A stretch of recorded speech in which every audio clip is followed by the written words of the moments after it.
Donald Trump failed, publicly, repeatedly, and on a massive scale. Entire businesses collapsed, billions in debt, headlines calling it the end. And yet, he never left the game. Most people disappear after failure. Trump became more powerful because of it.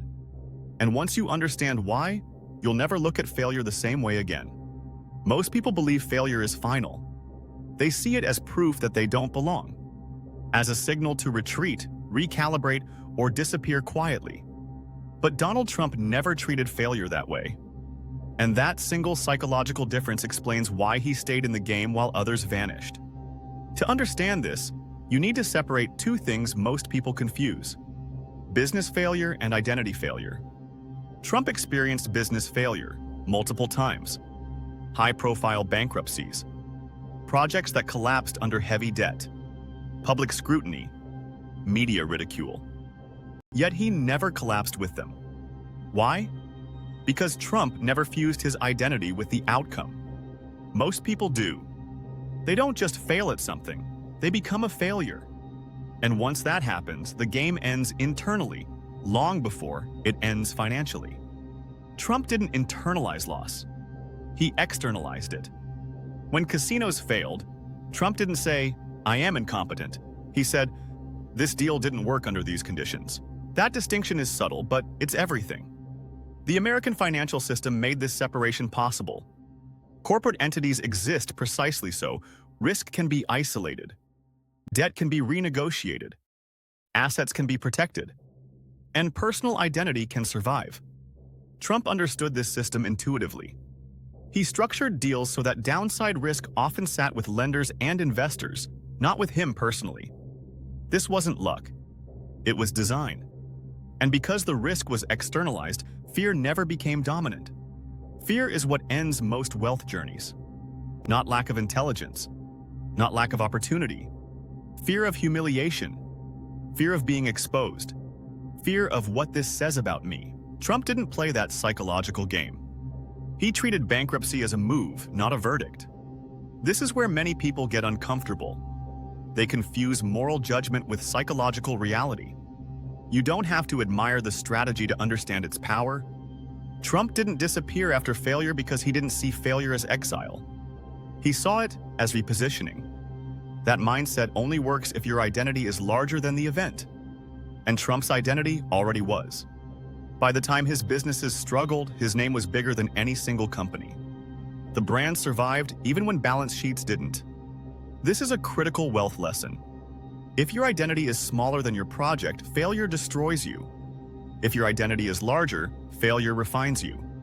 Most people build businesses. Trump built a persona. That persona acted as psychological insurance. Another overlooked element is repetition. Trump didn't fail once and learn. He failed, adjusted, and re-entered. Most people quit not because of the loss, but because they can't emotionally re-expose themselves. Trump had no such hesitation. Why? Because failure never threatened his sense of belonging in the game. Remember part 1. He didn't start from zero. And that meant failure didn't mean falling into nothing. When the floor is familiar, falling doesn't terrify you. This allowed Trump to stay aggressive when others became conservative, to negotiate hard when others retreated, to remain visible when others went quiet. Visibility after failure is counterintuitive. Most people hide. Trump doubled down on presence. That alone signals confidence, whether or not it's justified. And people respond to confidence far more than to accounting details. This is another brutal truth of wealth psychology. Markets respond to belief before they respond to data. Trump's continued presence signaled resilience. And resilience attracts capital. Not because it's safe, but because it suggests survival. Survival is persuasive. Over time, this created a reinforcing loop. Failure didn't reduce Trump's leverage. It clarified his strategy.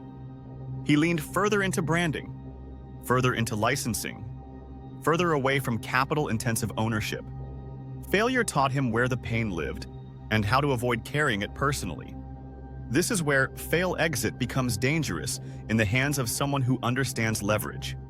Because once you realize that failure doesn't end the game, you stop playing small.